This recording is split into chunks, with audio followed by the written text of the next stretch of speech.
Tiga target Shin Tae-yong agar dapat perpanjang kontrak di Timnas Indonesia, nomor satu paling krusial.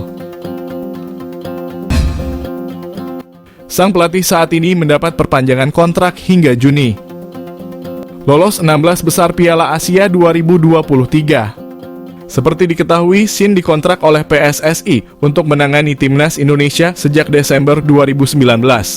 Pria asal Korea Selatan itu dikontrak hingga 31 Desember 2023, tetapi kemudian diperpanjang selama 6 bulan lantaran ada sejumlah agenda penting.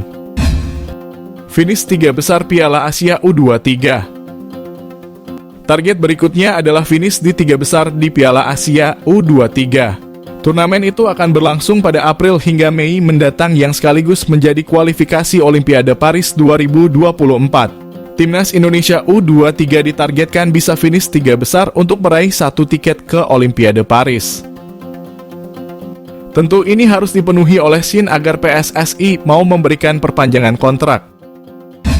Lolos babak ketiga kualifikasi Piala Dunia 2026 zona Asia. Target yang satu ini paling krusial. Tangan dingin Shin sangat dinanti untuk membawa Timnas Indonesia melangkah jauh di kualifikasi Piala Dunia zona Asia. Apalagi dia pernah berjanji ingin membawa skuad Garuda ke Piala Dunia 2026. Tugas untuk lolos ke babak ketiga kualifikasi Piala Dunia zona Asia sejatinya tidak berat-berat amat. Indonesia hanya perlu finish sebagai runner-up grup F yang dihuni Irak, Vietnam, dan Filipina. Sejauh ini Indonesia masih menghuni posisi juru kunci dengan nilai 1 dari 2 laga. Masih ada 4 laga yang harus dilakoni Shin dan anak buahnya hingga Juni. Mendulang paling tidak 7 poin dari 4 laga itu sudah cukup untuk mengamankan posisi 2. Itu tadi 3 target Shin Tae-yong agar dapat perpanjang kontrak di Timnas Indonesia. Patut dinanti apakah sang pelatih bisa memenuhi target itu atau tidak. Pandit senior dapat informasi A1, Erick Thohir siapkan kejutan untuk Timnas Indonesia pada 2024. Pengamat sepak bola Roni Pangemanan mengatakan bahwa Ketua Umum PSSI, Erick Thohir, sudah menyiapkan sejumlah kejutan untuk Timnas Indonesia. Kejutan tersebut berkaitan dengan proses naturalisasi untuk Timnas Indonesia. Usai menyelesaikan proses naturalisasi Justin Hubner dan Jay Itzes, kini beberapa pemain siap mengantre untuk memperkuat Timnas Indonesia. Saat ini beberapa pemain yang sedang diproses diantaranya Nathan Chu Aon, Ragnar Oratmangon, dan Tome Haye. Selain itu ada juga nama baru yang digadang-gadang bakal menjalani proses naturalisasi, yakni Martin Paes. Bung Ropan mengungkapkan bahwa Erick Thohir akan membuat kejutan tersebut sedang dipersiapkan oleh Erick Thohir agar Timnas Indonesia bisa bersaing. Namun dia menyatakan bahwa Erick belum mau membuka nama yang rencananya bakal dinaturalisasi Timnas Indonesia. Rencana itu merupakan ambisi dari Erick Thohir untuk meningkatkan prestasi Timnas Indonesia. Bukan hanya di regional Asia Tenggara, tetapi prestasi skuad Garuda di level lebih tinggi. Sepak bola Indonesia di 2023, reinkarnasi, prestasi, dan naturalisasi. Sepak bola Indonesia sepanjang 2023 ditandai dengan reinkarnasi setelah pandemi dan tragedi Kanjuruhan, serta lahirnya kembali prestasi Timnas Indonesia. Pada awal 2023, Timnas Indonesia kembali mengalami kisah pahit. Melaju ke semifinal Piala AFF 2022, Timnas Indonesia tak berkutik di hadapan salah satu musuh kental, Vietnam. Indonesia kembali gagal meraih gelar Piala AFF untuk pertama kalinya.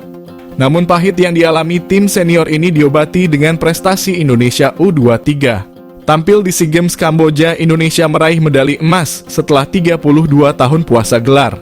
Tim yang diasuh Indra Syafri mengalahkan Thailand di partai puncak dengan skor 5-2. Kemenangan ini tercipta dengan dramatis dan sempat diwarnai kericuhan antar pemain dan ofisial. Selepas SEA Games, program naturalisasi yang disodorkan Shin Tae-yong dilanjutkan. Setelah Jordi Amat dan Sandy Walsh, giliran Ivar Jenner, Rafael Struijk, dan Saina Patinama dikejar. Meski menuai pro dan kontra, PSSI tetap melaju. Naturalisasi dianggap sebagai sebuah jalan yang layak ditempuh mengingat banyak talenta berbakat keturunan Indonesia di berbagai penjuru dunia. PSSI yang mulai dipimpin Erick Thohir juga mencari lawan tanding besar. Jika sebelumnya hanya melawan tim papan tengah dunia, juara Piala Dunia Argentina didatangkan. 2 bulan setelahnya Indonesia U23 untuk pertama kalinya lolos ke putaran final Piala Asia U23 2024. Namun di penghujung tahun 2023, performa timnas Indonesia mengalami penurunan. Meski sudah diperkuat 6 pemain naturalisasi, Indonesia kandas di laga perdana kualifikasi Piala Dunia 2026. Tak tanggung-tanggung, Indonesia dibantai Irak dan Filipina membuat Indonesia frustrasi lewat skor imbang. Terakhir, pada 20 Desember, timnas Indonesia berangkat ke Antalya, Turki untuk menjalani persiapan tampil dalam Piala Asia di Qatar. Kinerja Shin Tae-yong di timnas Indonesia bikin pelatih Malaysia ikut bangga. Kinerja luar biasa yang ditunjukkan Shin Tae-yong bersama timnas Indonesia mendapat perhatian dari pelatih timnas Malaysia, Kim Pen-gon.